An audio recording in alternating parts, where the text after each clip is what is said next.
Hi friends, പുതിയൊരു വീഡിയോയിലേക്ക് എല്ലാവർക്കും സ്വാഗതം. ഇന്ന് നമ്മൾ ഉണ്ടാക്കുന്നത് ഒരു കേക്ക് റെസിപ്പിയാണ്, മിൽക്കി ചോക്കോ മാർബിൾ കേക്ക്. അതിന് വേണ്ടിയിട്ട് ഞാനൊരു പാത്രത്തിലേക്ക് ഒരു അരപ്പ് വെച്ച് കൊടുത്തിട്ടുണ്ട്. 3/4 കപ്പ് മൈദാമാവ് ചേർത്ത് കൊടുക്കുക. 1/2 കപ്പും അതിനുശേഷം ഒരു 1/4 കപ്പായിട്ടാണ് ഞാൻ ചേർത്ത് കൊടുക്കുന്നത്. ഇനി ഇതിലേക്ക് 1/4 കപ്പ് കൊക്കോ പൗഡർ ചേർത്ത് കൊടുക്കുക. ടോട്ടലായിട്ട് 1 കപ്പാണ് ഇതിൻ്റെ അളവ്. ഇനി ഇതിലേക്ക് 1 ടീസ്പൂൺ അളവ് ബേക്കിംഗ് പൗഡർ, 1/4 ടീസ്പൂൺ അളവ് ബേക്കിംഗ് സോഡ ചേർത്ത് കൊടുത്ത ശേഷം ജസ്റ്റ് ഒന്ന് മിക്സ് ചെയ്തിട്ട് അരിച്ചെടുക്കുക. ഞാനിപ്പോൾ ഇവിടെ ഒരു പ്രാവശ്യം അരിച്ചെടുത്തിട്ട് നല്ലോണം മിക്സ് ചെയ്തെടുത്ത് മാറ്റി വയ്ക്കുന്നുണ്ട്.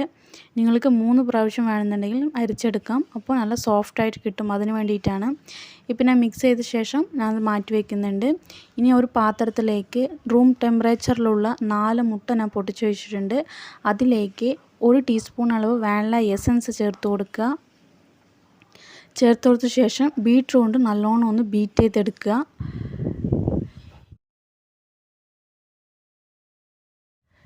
ഇനി ഇതിലേക്ക് ബീറ്റ് ചെയ്യുന്ന സമയത്ത് തന്നെ 1 കപ്പ് പൊടിച്ച പഞ്ചസാര കുറേശ്ശെയായിട്ട് ചേർത്ത് കൊടുത്ത് നല്ലോണം മിക്സ് ചെയ്തെടുക്കുക. ഇതേപോലെ വൈറ്റ് കളറിൽ ക്രീമി ആയിട്ട് വരുന്ന ഈ ഒരു സ്റ്റേജ് എത്തുന്ന വരെ ബീറ്റ് ചെയ്തെടുക്കണം.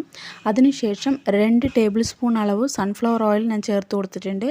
ജസ്റ്റ് ഒന്ന് മിക്സ് ആവുന്നതിന് വേണ്ടി മാത്രം ഒന്ന് മിക്സ് ചെയ്തെടുക്കുക. അതിനുശേഷം നമുക്ക് ബീറ്റർ മാറ്റി വയ്ക്കാം. ഇനി ഇതിലേക്ക് നമ്മൾ ആദ്യം എടുത്ത് വെച്ചിട്ടുള്ള ഡ്രൈ ഇൻഗ്രീഡിയൻസ് കുറേശ്ശെ ചേർത്ത് കൊടുത്ത് ഒന്ന് മിക്സ് ചെയ്തെടുക്കണം.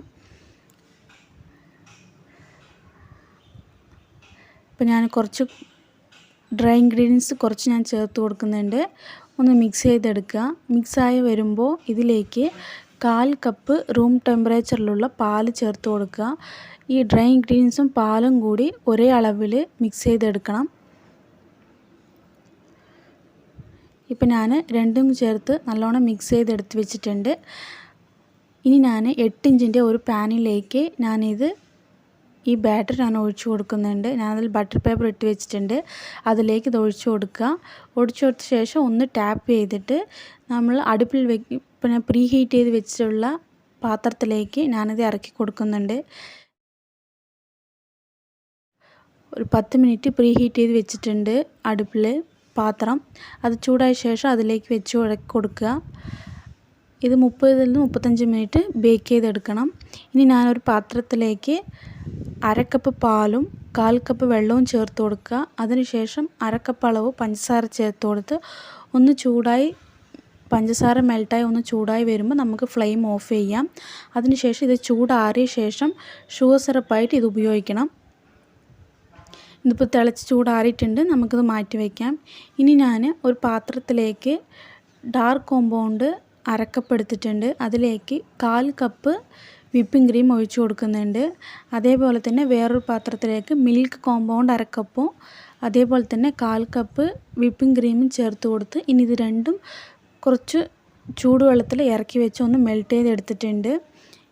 ഈ 2 ഗണാശും ഇപ്പോൾ നമ്മൾ റെഡിയാക്കി എടുത്ത് മാറ്റി വയ്ക്കാം. ഇത് രണ്ടും ചൂടാറണം. ഇനി ഞാൻ 1 കപ്പ് വിപ്പിംഗ് ക്രീം നല്ലോണം ബീറ്റ് ചെയ്ത് എടുക്കുന്നുണ്ട്. ഇപ്പോൾ നമ്മൾ ആദ്യം ബേക്ക് ചെയ്യാൻ വെച്ചിട്ടുള്ള കേക്ക് ഇവിടെ റെഡി ആയിട്ടുണ്ട്. 35 മിനിറ്റ് ബേക്കായ ശേഷം ഇപ്പോൾ നല്ലോണം ചൂടാറിയിട്ടുണ്ട്. ഇത് 3 ലെയറായിട്ട് കട്ട് ചെയ്തെടുത്ത് നമുക്ക് മാറ്റി വയ്ക്കാം. ഞാൻ ഇപ്പോൾ ഇവിടെ 3 ലെയറായിട്ട് എടുത്ത് വെച്ചിട്ടുണ്ട്. ഇനി നമ്മൾ ഫസ്റ്റ് ലെയർ ഇത് വെച്ച് കൊടുത്തിട്ടുണ്ട്. അതിനുശേഷം നമ്മൾ പാൽ മിക്സ് എടുത്ത് വെച്ചത് ഷുഗർ സിറപ്പായിട്ട് ഉപയോഗിക്കാൻ വേണ്ടി അത് ഷുഗർ സിറപ്പ് എല്ലാം ഒഴിച്ചു കൊടുക്കുക. അതിനുശേഷം വിപ്പിംഗ് ക്രീം ബീറ്റ് ചെയ്ത് വെച്ചത് അപ്ലൈ ചെയ്ത് കൊടുക്കുന്നുണ്ട്. അതിനുശേഷം വൈറ്റ് കോമ്പൗണ്ട് ഞാൻ കുറച്ച് ഗ്രേറ്റ് ചെയ്ത് ഇതിൻ്റെ മുകളിലേക്ക് ഇട്ട് കൊടുക്കുന്നുണ്ട്. അതിനുശേഷം നമ്മൾ എടുത്തു വെച്ചിട്ടുള്ള ഗണാഷിലെ ഡാർക്ക് കോമ്പൗണ്ടിൻ്റെ ഗണാഷ് കുറച്ച് ഇതിൻ്റെ മുകളിലായിട്ട് ഒഴിച്ചു കൊടുക്കുക. അതിനുശേഷം രണ്ടാമത്തെ ലെയർ വെച്ച് കൊടുക്കുക. അത് ഇതേപോലെ തന്നെ ഷുഗർ സിറപ്പ് ഇട്ട് കൊടുത്ത ശേഷം ക്രീം അപ്ലൈ ചെയ്ത് കൊടുക്കുക.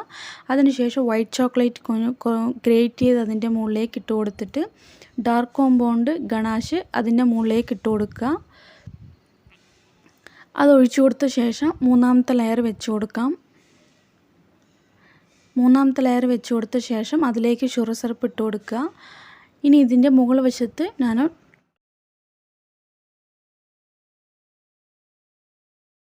ക്രീം അപ്ലൈ ചെയ്ത് കൊടുക്കുന്നുണ്ട്.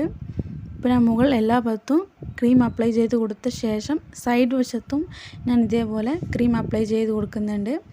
ടോട്ടലായിട്ട് കേക്ക് ഒന്ന് നല്ലോണം ഐസിങ് ചെയ്ത് റെഡിയാക്കി എടുക്കാം. അപ്പോൾ ഞാനെല്ലാം റെഡിയായി എടുത്തിട്ടുണ്ട്. സൈഡെല്ലാം ക്ലീൻ ചെയ്തെടുക്കുക. അതിനുശേഷം അരമണിക്കൂർ ഫ്രിഡ്ജിൽ വെച്ച് കേക്കൊന്ന് തണുപ്പിച്ചെടുക്കണം. കേക്കൊന്ന് തണുത്ത ശേഷം ഇതിൻ്റെ മുകളിലേക്ക് നമ്മൾ എടുത്തു വെച്ചിട്ടുള്ള മിൽക്ക് കോമ്പൗണ്ടിൻ്റെ ഗണാഷ് ഇതിൻ്റെ മുകളിലേക്ക് ഒഴിച്ചു കൊടുക്കുക. അതിനുശേഷം ഡാർക്ക് കോമ്പൗണ്ട് ഗണാഷ് അതിൻ്റെ മുകളിലായിട്ട് ഇതേപോലെ കുറച്ച് ഒഴിച്ചു കൊടുക്കുമ്പോൾ നമുക്കൊരു ഡിസൈനായിട്ട് കിട്ടും. ഇത് എല്ലാ ഭാഗത്തും വരുന്നത് പോലെ എല്ലാ സൈഡും നമുക്ക് ഒഴിച്ചു കൊടുത്ത് എടുക്കാം. അതിനുശേഷം ചുറ്റിലും ഒന്ന് ക്ലീൻ ചെയ്തെടുക്കുക.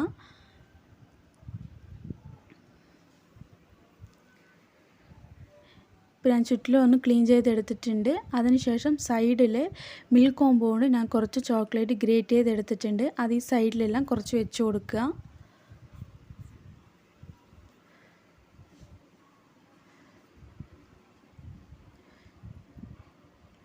ഇപ്പോൾ എല്ലാം റെഡി ആയിട്ടുണ്ട്. ഇനി ഇതിൻ്റെ മുകളിലായിട്ട് ഞാൻ കുറച്ച് വൈറ്റ് ചോക്ലേറ്റ് ഞാൻ ഡിസൈനിന് വേണ്ടി മേലെ വെച്ച് കൊടുക്കുന്നുണ്ട്.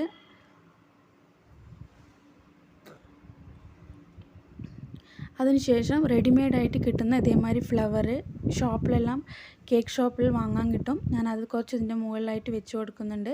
അപ്പോൾ ഈസി ആയിട്ടുള്ള കേക്ക് റെഡി ആയിട്ടുണ്ട്. ഇതേപോലെ ഞാൻ 2-3 വേറെ ഉണ്ടാക്കിയ ഡിസൈനാണിത്. നിങ്ങൾക്ക് ഈ വീഡിയോ ഇഷ്ടപ്പെടുകയാണെന്നുണ്ടെങ്കിൽ ലൈക്ക് ചെയ്യുക, ഷെയർ ചെയ്യുക, വണ്ട റെസിപ്പി ചാനൽ സബ്സ്ക്രൈബ് ചെയ്യുക.